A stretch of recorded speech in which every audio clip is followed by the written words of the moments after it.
Hello everyone, hope you are doing well. So today we will be discussing about flexbox. So what is a flexbox? A flexbox is a layout module where we are trying to arrange the children items of a parent container along the main axis, that is horizontally, or along the cross axis, which is vertically at a time, but not together at a time. So it is also known as a one-dimensional layout. It is basically used to build responsive websites. So let's try to understand the important concepts around flexbox. So as I mentioned, so there are two imaginary axes along which we will try to arrange the item. So it is either the main axis, that is horizontally, or it is across the cross axis, that is vertically, but we cannot do this together at the same time. So how does it look like? So when the items are arranged horizontally, say for example we have a blue container, and then which is the parent container, and then inside that we have three children, all right, three deep elements, this one, second element, and then the third element. So either it can be arranged like this or it can be arranged vertically. So this is across the cross axis. So we have first element, second element, and then the third element. So this is how a flex layout will look like.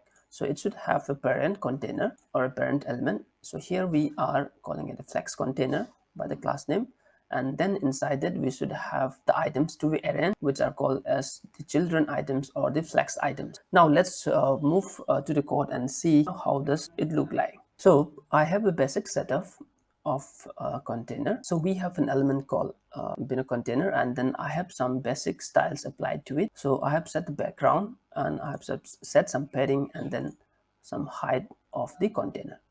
Now we will try to put some content inside it, that is the children elements or the flex items. So we call it, you know, put three of them, one, two, and then the three items, right? So we see that the items are arranged.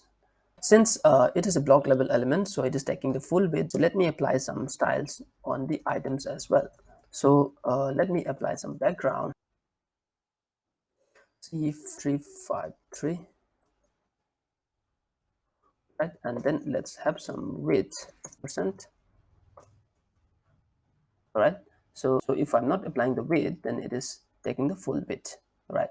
So now in order to apply a flex property, all we need to do is on the container, that is on the parent, we apply the flex property as display flex, right?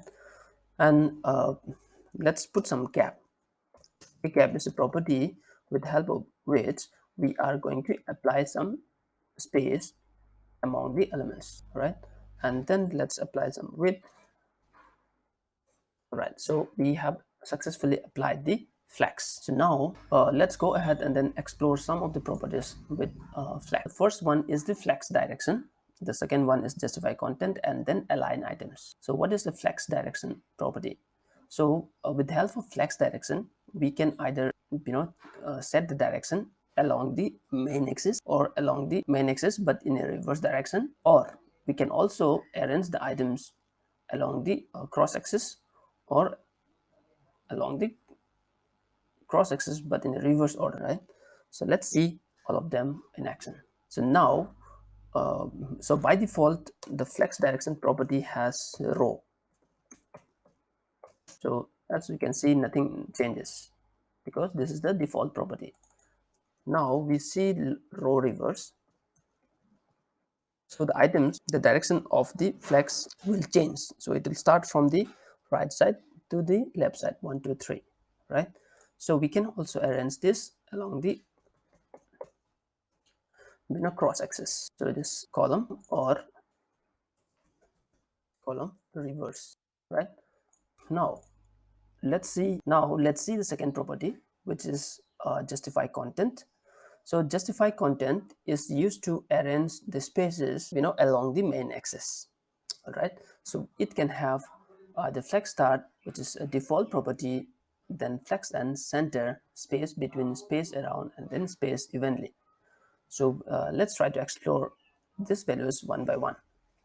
So when we say flex start, the items will start arranging from the left side. right? When you say flex n, the items will start arranging from the right side. When it is center, the items will be brought to the center with spaces on the left side and then on the right side.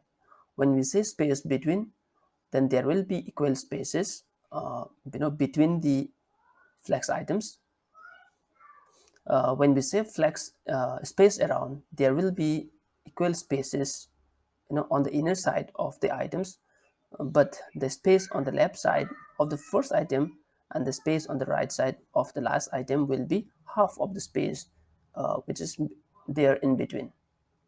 And finally, we have space evenly, where the spaces on both sides are equally distributed. So let's see all of this in action. Right, so the first one is the flex start. So I'm changing back to the row.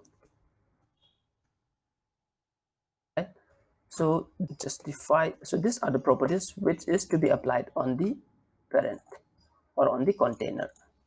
Right, so justify content. So flex start, nothing is going to change because this is the default property.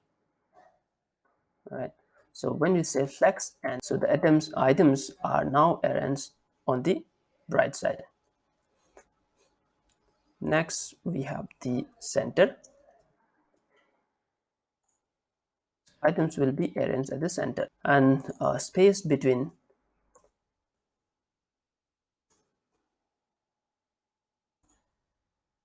So there is space in between the items, but there will be no space on the left side and then on the right side of the item. This space that you see here is because of the padding, but let's say we remove the padding, we will find that there are no space on the left of the first element and then on the right of the last element.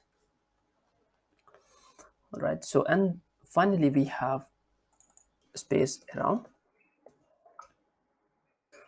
So the space around is they have equal spaces in between, but then the space on the left side of the first element and the space on the right side of the last element is half of the space in between. All right, and then finally we have space evenly. So where the items are equally distributed, the space between the items are equally distributed. So the space here, space here, space here, and then here are the same. So let's now go ahead and then check the next property, which is align items. So what is align items? So now you know uh, align items will be used to arrange the spaces along the cross axis or vertically. Now we will see the align items property, which is used to adjust the spaces along the cross axis. So we have these possible values: stretch, flex start, flex and center, and then the baseline. So when we say flex start, the items will be adjusted at the top, will be starting from the top. And when we say center, the items will be aligned in the center. When it's flexen at the so it will be the items at the bottom. When it is stretched, so this is the default property where the items will be stretched. All right, and then the final one is the baseline, where the items will be adjusted along the same baseline of the content. So we will see each of these in action. So now we can apply the align items property on the container, that is on the parent, right? So as I said, stretch. Okay, so let's remove the height property. All right, so now let's start with flex start. Items starts from the top. When I say flex and the items will be pushed down at the bottom. When I say center, the items will be center, the items will be taken in the center of the page of the container. And finally we have align items baseline. So it looks like there's no difference between flex start and then the baseline. So in order to see the baseline property, let's have some unique styles applied to its item. Item 1, item 2, and let's have some unique styles applied, right, for item one. So let's say the font size is 18 px.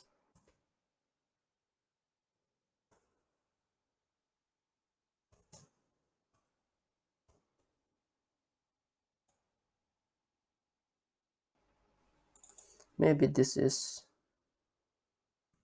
px, right? So we see that uh, they have different font sizes, but then they are arranged along the same baseline. So that means these items are adjusted on the same baseline of the content. So they are, so the content here, that is 1, 2, and then 3 are on the same line, right? But if we, let's say, flex start, when it is pushed like this, they are not on the same line now. 1, 2, and 3 are not on the same line, but when we say baseline, they all will be tried or adjusted on the same line, right? So that is the property of flex, and that's it for now. I hope you like it. Thank you.